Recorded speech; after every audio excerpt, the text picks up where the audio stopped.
The 50s were the start of hot rods, of customizing your car, and of cruising. This year's a chopped 1931 Model A Ford. And if you cruised in one of these, man, you were cool. And if you had tuck and roll, well, that was even better. The cars of the 50s are very special indeed. They attract a broad spectrum of people who lovingly restore these cars that symbolize a more innocent era.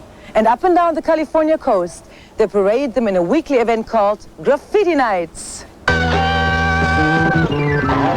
Alexander Chase once said that memory is a thing you forget with.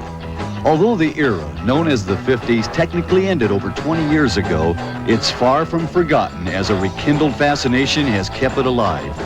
TV shows and movies glamorizing the period have caused millions to fondly remember cruising down the boulevard in souped-up Chevys and wearing poodle skirts, or red roadsters and Letterman jackets. It was a simpler way of life. One manifestation of wishing to go back in time is enacted every Thursday night in San Jose, California. The place, John's Drive-In. The events, Graffiti Nights. Each week, a few hundred regular people put the 50s on a pedestal. It was just a good time for everybody. Everybody cared about each other. You just had a good time. It was, the music was good to dance to.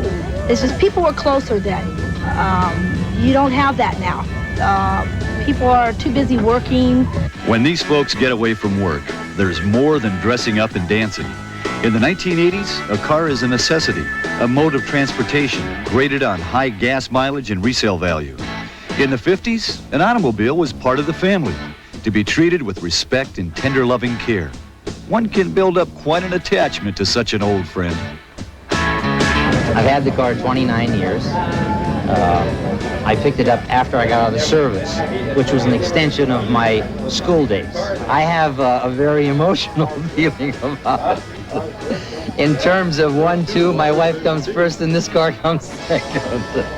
After spending all the emotion, time, and money to restore a vintage car, a discotheque or a freeway is somehow lacking as the proper showcase.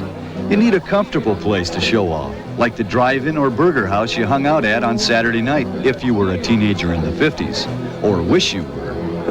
Ever since I was a little kid, I've loved to have a car like this, so it's about time I did, so I went out and I got me one.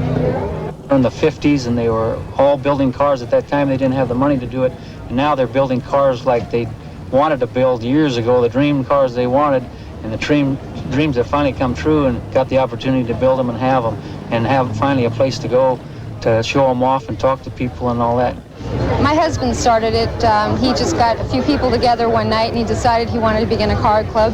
And first night there was about 7 cars, and before you knew it, it has developed into this, and there's about 100, 150 cars every Thursday night. The crowd that weekly turns back the clock may or may not remember the Yankees winning 6 of 8 World Series between 1950 and 1958, but they know cars and how to enjoy themselves. We have a great time. We all just love it. Gives them a night out, and it's good, clean fun. It was great. It was fantastic. Clean, wholesome fun. I just say it's good, clean fun, and that's why I do it.